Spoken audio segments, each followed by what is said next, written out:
নমস্কার বন্ধুরা, অঙ্কিতা রান্নাঘরে সবাইকে স্বাগত জানাচ্ছি। চিলি পনির আমরা সবাই মোটামুটি ঘরে বানিয়ে থাকি। আজকে দেখাবো খুব সহজ উপায়ে কিভাবে আপনারা চিলি পনিরটা বানিয়ে নিতে পারবেন। প্রথমে আমি পনিরটার মধ্যে দিয়ে দিচ্ছি কর্নফ্লাওয়ার। 1.5 চামচ মতন কর্নফ্লাওয়ার আমি ব্যবহার করলাম। আর দিয়ে দেব কিছু গুঁড়ো মশলা, লাগছে গোলমরিচ, হলুদ, গরম মশলা, তার সঙ্গেই নুন আর লাল লঙ্কার গুঁড়ো। সমস্ত মশলাগুলো আমি 1 চিমটি করে ব্যবহার করেছি।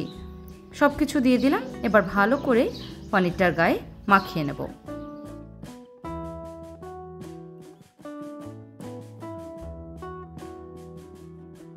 এই পনিরটাকে আমি নুন জলে ভিজিয়ে রেখেছিলাম 10 মিনিটের মতন। তারপর পনিরটাকে ভালো করে জল থেকে নিয়েছি। তারপর শুকিয়ে সেটাকে এখানে ব্যবহার করছি। দেখুন আস্তে আস্তে করে সবকটা পনিরের গায়ে এইভাবে ভালো করে কোটিংটা করে নিতে হবে।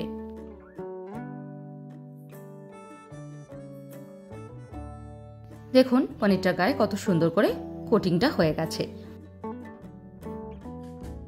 এবার এটাকে 2 মিনিটের মতন রেখে দেব। এই সময় অন্যদিকে আমি তেল গরম করে নিচ্ছি। চিলি পনিরটা যেহেতু সাদা তেলে হবে, পনিরটাকে প্রথমে ভালো করে ডুবো তেলে ভেজে নেব। এবার একটা একটা করে পনিরের কিউবসগুলোকে নেব আর এই তেলের মধ্যে দিয়ে দেব। ভালো করে ডিপ ফ্রাই করে নেব তারপরে পনিরগুলোকে।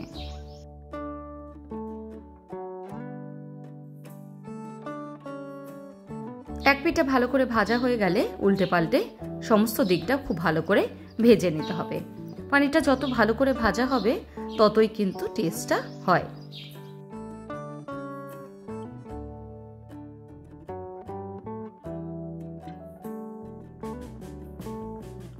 এবার দেখুন আস্তে আস্তে করে রংটা বদলে লালচে হতে শুরু করে দিয়েছে।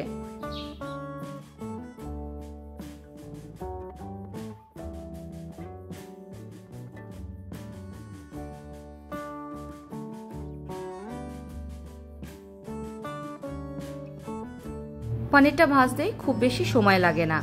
বেশিক্ষণ যদি পনিরটাকে ভাজা হয় তাহলে সেটা কিন্তু একদম ভালো লাগে না খেতে, শক্ত হয়ে যায়।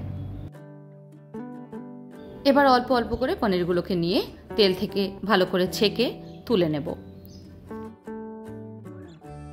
যেহেতু অনেকটা তেল ছিল, সেই তেলটাকে কমিয়ে রেখে ওই তেলের মধ্যেই ফোড়নে দিয়ে দিলাম রসুন। রসুনটাকে এবার কিছু সেকেন্ডের জন্য ভালো করে ভেজে নেব। রসুনটা ভালো করে ভাজা হয়ে গেলে এর মধ্যেই দিয়ে দেব পেঁয়াজ। পেঁয়াজটাকে দেখুন এইভাবে মোটা মোটা করে কেটে নিতে হবে।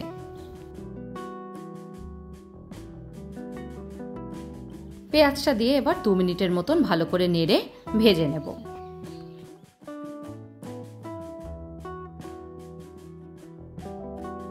পেঁয়াজটা ভালো করে ভাজা হয়ে গেলে এর মধ্যে দিয়ে দিচ্ছি এবার নুন আর তার সঙ্গে লাল লঙ্কার গুঁড়ো। এখানে এটা কাশ্মীরি লাল লঙ্কা ব্যবহার করেছি। আর দিয়ে দিচ্ছি গোলমরিচের গুঁড়ো আর গরম মশলা।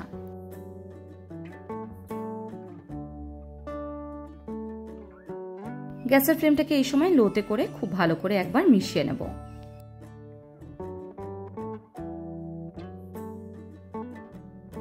এবার দিয়ে দিচ্ছি কিছু সস।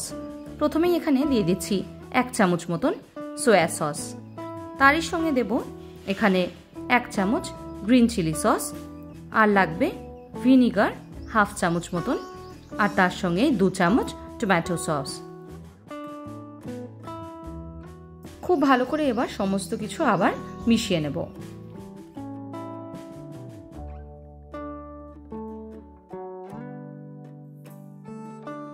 এটা যতক্ষণ হচ্ছে ততক্ষণ একটা মিক্স বানিয়ে নিচ্ছি। নিয়েছি এখানে 1 চামচ পরিমাণে কর্নফ্লাওয়ার। তার মধ্যে দিয়ে দিলাম এবার জল। খুব ভালো করে এবার এটাকে মিশিয়ে একটা ব্যাটার মতন বানিয়ে নেব।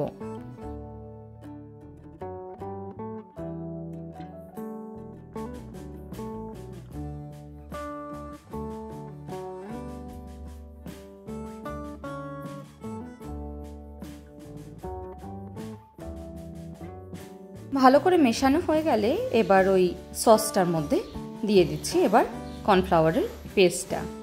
দিয়ে একবার ভালোভাবে নেড়ে নিতে হবে।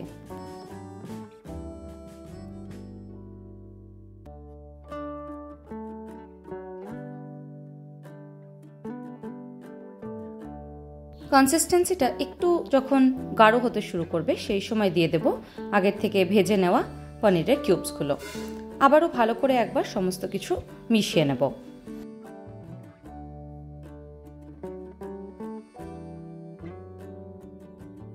দেখুন আস্তে আস্তে করে কত সুন্দর ঘন হতে শুরু করে দিয়েছে।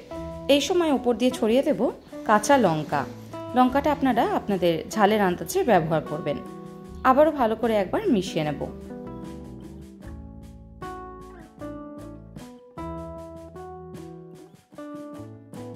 এবার উপর দিয়ে ছড়িয়ে দিচ্ছি কিছুটা তিল। এটা একেবারে অপশনাল, এটা না দিলেও কোনো রকমের অসুবিধা নেই। আবারও ভালো করে সমস্ত কিছু মিশিয়ে নেব। রুটি বা ফ্রাইড রাইস যে কোনো কিছুর সাথেই এইভাবে চিলি পনির বানিয়ে আপনারা সার্ভ করতে পারেন। আজকের মতন এইটুকুই। ভালো থাকবেন, সুস্থ থাকবেন। ধন্যবাদ।